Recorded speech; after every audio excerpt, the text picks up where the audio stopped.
अब हम ज़रा बात कर लेते हैं क्योंकि कल अगले माली साल का बजट पेश होने जा रहा है और यहाँ पर फैसला किया गया है कि इस बजट में कोई भी टैक्स नहीं लगाया जाएगा। आई मेंटेन जो मैंने कहा है, देखते हैं कि कोई नया टैक्स नहीं लगाया जाएगा क्योंकि रिग्रेसिव टैक्सेशन, प्रोग्रेसिव टैक्सेशन क्या होने जा रही है पॉलिसी। कोरोना के बायस मुल्क की मईशत को झटके लगे और झटके छोटे नहीं, शदीद झटके लगे। अच्छा, एक और चीज़, क्योंकि बहुत सारे जो डेवलपमेंट के लिए भी, जो प्रोडक्शन के लिए भी जो बजट मुख्तस किया जाता है वो तो पूरे साल में अगर देखा जाए तो हम नहीं कर सके जो करना था। तो मेरे ख्याल से समा वो कहीं ना कहीं let's take up this question. ये आपने बहुत अच्छा पॉइंट उठाया है कि वो वाली जो चीज़ें हैं क्या हम उसको आगे कैरी फॉरवर्ड कर सकते हैं।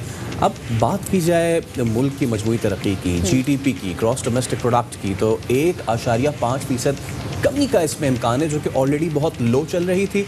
डिफेंस बजट की बात की जाए तो 12% इजाफे की भी इसमें तजवीज़ बजट में शामिल है। बजट तो इंशाल्लाह आएगा, कल कितना अवाम फ्रेंडली होगा ये कल ही पता चलेगा। लेकिन लोगों के बजट के हवाले से क्या एक्सपेक्टेशंस है, लोगों को क्या लगता है कि कल का आने वाला बजट कैसा होगा? हमने लाहौर में भी पूछा, कराची में पूछा, क्या कह रहे थे लोग, आपको सुनवाते हैं कि इन्होंने चीज़ें फिर दोबारा महंगी करनी है। कभी उम्मीद हुई नहीं ना होगी। बजट में लोगों को बेवकूफ़ बनाया जाता है, साल में वही गरीब, उससे ज़्यादा गरीब, अमीर, बहुत अमीर। गरीब आदमी अगर मिसाल के तौर पे 1000 रुपये कमा रहा है तो उसका बजट पहुंच गया 2000 रुपये, तो 1000 कहाँ से लाएगा? चोरी करे, डकैती डाले, घर से डाला है, क्या करे? मतलब समझ में नहीं आ रहा इस बजट का। कोरोना ने इकोनॉमी को काफ़ी हर्ट तो किया हुआ है, लेकिन ये है कि फिर भी उम्मीद है कि खान साहब आवाम के बारे में सोच तो रहे। जो आम लोग हैं, जो कारोबार जिनके बंद है, उनके ऊपर रिलीफ देना चाहिए, जो टैक्स है माफ़ करने चाहिए। तनख्वाहों में इजाफा होना चाहिए क्योंकि इस टाइम माली हालात बहुत ज़्यादा लोगों के वीक हो चुके हैं। 4-5 माह से लॉकडाउन चल रहा है, कारोबार कुछ नहीं है, हालात काफ़ी डाउन हैं। हर किसी के घर में खाना नोशी की वजह से बहुत परेशानी की वजह सामना करना पड़ रहा है। हमें अपने आम जो हमारा है सारिफ है, जो आम आवाम है, उसको रिलीफ देना चाहिए और हमें कोई ऐसा पैकेज निकालना चाहिए ताकि उनको हम ज़्यादा से ज़्यादा फ़ायदा दे सकें। सैलरीज जो है थोड़ी बहुत ज़्यादा कर दें क्योंकि पिछले 3 माह से मेरे ख्याल से किसी को भी गवर्नमेंट को मिली होगी और बाकी जो प्राइवेट है उनको बिल्कुल भी मतलब कि सैलरी वगैरह नहीं मिली है। कि ये बजट पिछले तमाम बजटों का रिकॉर्ड तोड़ देगा, ना सिर्फ रिकॉर्ड तोड़ेगा बल्कि आप सबके ना, मैं समझता हूँ कि गरीब इसमें बहुत ज़्यादा पिस जाएगा। लोगों की तवक्कुआत हमेशा होती हैं और लोग ये भी कहते हैं कि जी ऐसा कुछ नया नहीं आने वाला। तो क्या नया आने वाला है, क्या एक्सपेक्ट करना चाहिए, हम बात करेंगे। हमारे साथ इस वक्त पैनल मौजूद है खुर्रम शहजाद साहब जो कि माहिर मईशत है और इसके अलावा टैक्स उमूर के माहिर अशफाक तोला साहब भी हमें ज्वाइन कर रहे हैं। तो सबसे पहले दोनों को अस्सलाम वालेकुम। और अशफाक साहब, आपसे हम बात शुरू करते हैं। मैं और मदिया भी हम यही बात कर रहे थे। मदिया कह रही थी भाई कोई टैक्स नहीं लगेगा और मैं ये कह रहा था कि आप थोड़ा सब्र कर जाएँ क्योंकि आवाम के साथ ये हमेशा किया जाता है कि बताया जाता है कि हम टैक्स नहीं लगा रहे कि जो प्रोग्रेसिव टैक्स लगाना चाहिए, लेकिन पीठ पीछे रेग्रेसिव टैक्सेशन लगा देते हैं हिडन चार्जेस की तरह।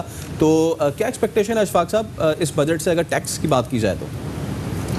बिस्मिल्लाहिर्रहमानिर्रहीम, थोड़ा सा ठहर जाए, कल पता चल जाएगा। मगर सवाल ये है कि देखें, जब आपको 800 अरब रुपए के इजाफी आपको आमदन चाहिए और कोई ज़राए नहीं है, तो मैं समझता हूँ नया टैक्स लगे या ना लगे, पुराने टैक्सों में भी अगर रद्दो बदल होगा तो उसका इम्पैक्ट तो पब्लिक के ऊपर ही आएगा। थोड़ी बहुत जो चीज़ें नज़र आ रही हैं, बहुत टेक्निकल मैं नहीं जाऊंगा। हाँ, इतना मैं बता देता हूँ जो मेरी इतलात हैं कि पेट्रोलियम मसनूआत पे जो सेल्स टैक्स है वो फिक्स होने जा रहा है और मेरा ख्याल है 20 रुपये पर लीटर के हिसाब से वो फिक्स हो जाएगा। इसकी एक तजवीज़ दी गई है जो मुझे लग रहा है कि वफाकी काबीना कबूल कर लेगी।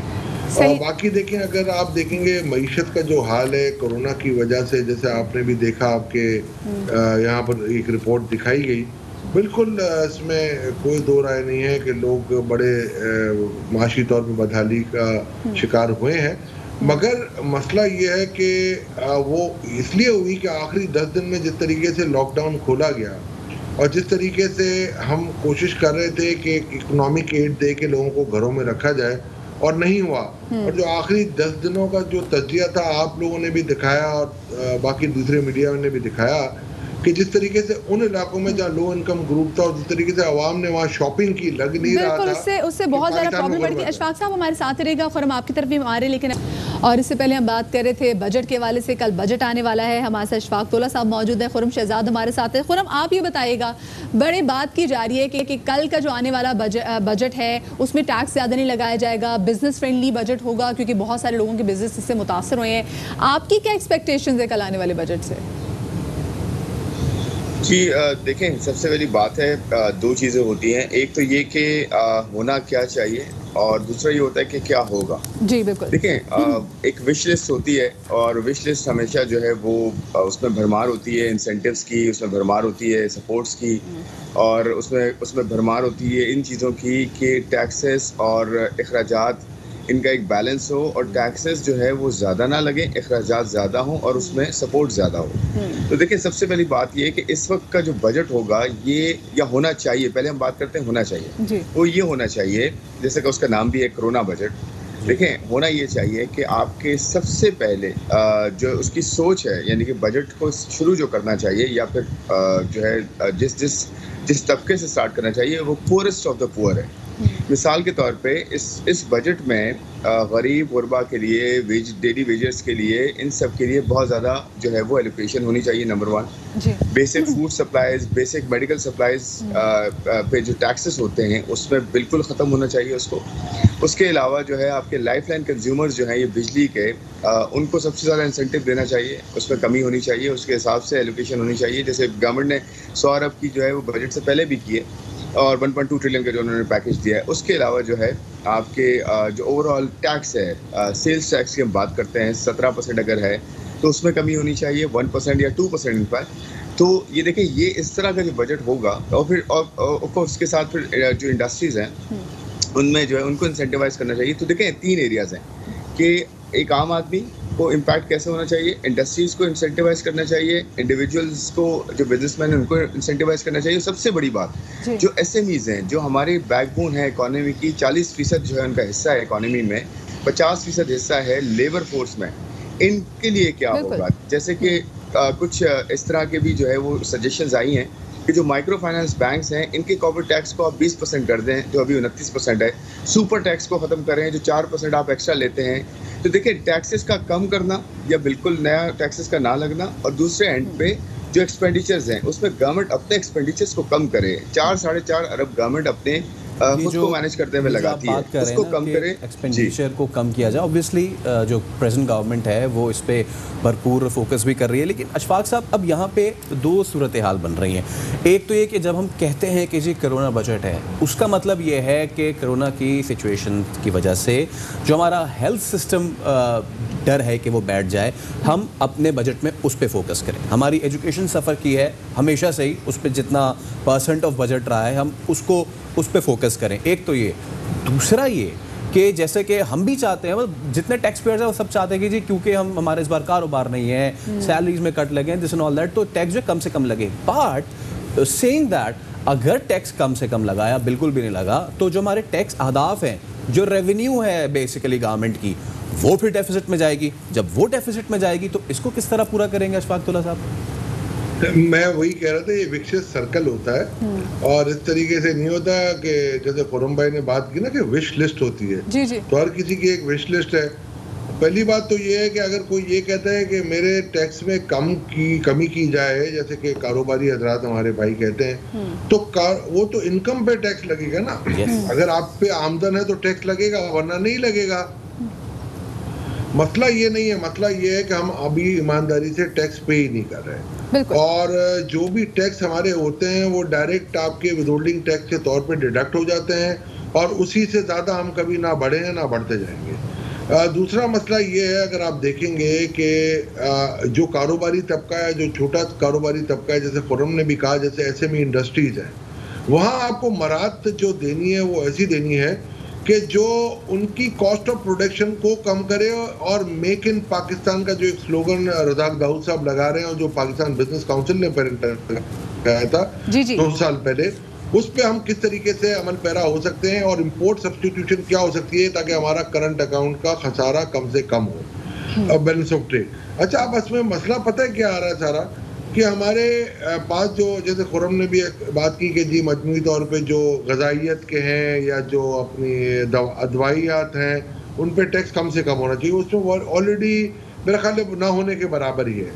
और उनकी आमदन पे टैक्स ज़रूर है। अब आमदन पे भी अगर कोई टैक्स ना दे तो फिर तो मेरा ख्याल है कारोबार सरकार जो होगा ना वो तो मेरा ख्याल है चलने के काबिल ही नहीं रहेगा। जहाँ तक आपने बात की कि एजुकेशन या हेल्थ, अब ये फॉर्चुनेटली कहूँ या अनफॉर्चुनेटली कहूँ, आपके 18th अमेंडमेंट के बाद 7th NFC में ये डिवॉल्व हो गया सूबों को।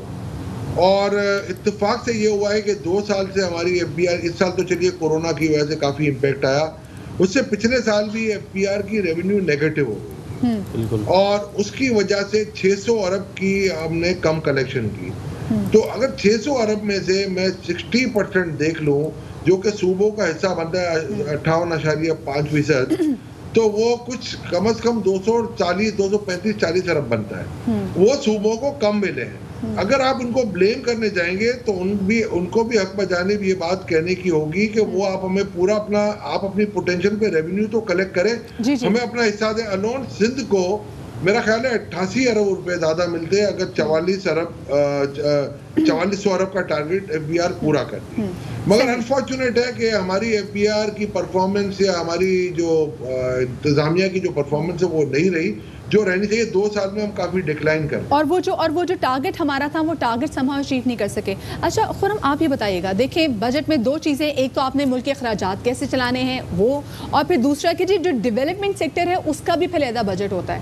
सो हम आपको क्या लगता है, क्योंकि जो पिछले साल का जो डेवलपमेंट के लिए जो बजट था वो समहाउ हमने देखा कि जब से कोविड-19 मुल्क में आया है बहुत सारे डेवलपमेंट के ऐसे काम नहीं हो पाए, तो क्या ऐसे कोई चांसेस हैं कि वो जो बजट रखा हुआ था वो समहाउ आने वाले साल के कहीं ना कहीं इसको इनकॉर्पोरेट कर दिया जाए?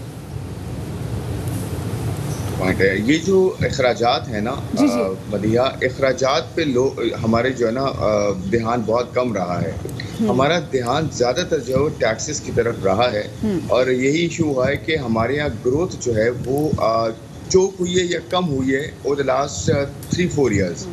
अगर हम डेवलपमेंट एक्सपेंडिचर्स को ज़्यादा करते और हम अपने जो नॉन प्रोडक्टिव एक्सपेंडिचर्स हैं उसमें रनिंग ऑफ द गवर्नमेंट भी है, उसमें फेडरल के साथ साथ प्रोविंशियल गवर्नमेंट्स भी हैं, और ये इशफाक साहब ने बिल्कुल सही कहा कि हमारे यहाँ जो प्रोविंशियल एरिया भी है वो भी सही तरीके से खर्च नहीं कर रहा। उनके एम्बिट में जो बेसिक चीज़ें आ गई हैं, चाहे उसमें एजुकेशन हो, हेल्थ हो, ट्रांसपोर्ट हो, सिक्योरिटी हो, कुछ भी हो, वो अपना रोल प्ले करें सही से। और गवर्नमेंट जो फेडरल गवर्नमेंट है वो जो प्रोडक्टिव एक्सपेंडिचर्स हैं, जिसमें सबसे बड़ी चीज़ जो है, सबसे इंपॉर्टेंट चीज़ है डेवलपमेंट एक्सपेंडिचर। देखिए डेवलपमेंट एक्सपेंडिचर एक मोहतात अंदाजे के हिसाब से अगर आप 10% से बढ़ाते हैं तो कम से कम कोई 1 से 1.5% आपका जो है वो GDP में इम्प्रूवमेंट आती है। और इसकी वजह से देखिए उसके 2 हिस्से होते हैं, सोशल इंफ्रास्ट्रक्चर होता है और एक फिजिकल इंफ्रास्ट्रक्चर होता है। ये तो अभी तकरीबन 1350 अरब की बात हो रही है। अगर डेवलपमेंट एक्सपेंडिचर्स को बढ़ाया जाता है, जो टैक्सेस यानी कि जो भी हमारे पास टैक्सेस हैं उसके अंदर जो प्रोडक्टिव एक्सपेंडिचर है उसको बढ़ाया जाता है और नॉन प्रोडक्टिव को कम किया जाता है उसी अमाउंट से या उसी जितना जिससे बढ़ रहा है, तो मेरे ख्याल में उसकी वजह से इस वक्त सबसे ज़्यादा अमर की ज़रूरत भी यही है कि ग्रोथ लेकर आई जाए इकॉनमी में, किसी तरह स्टिमुलेट किया जाए।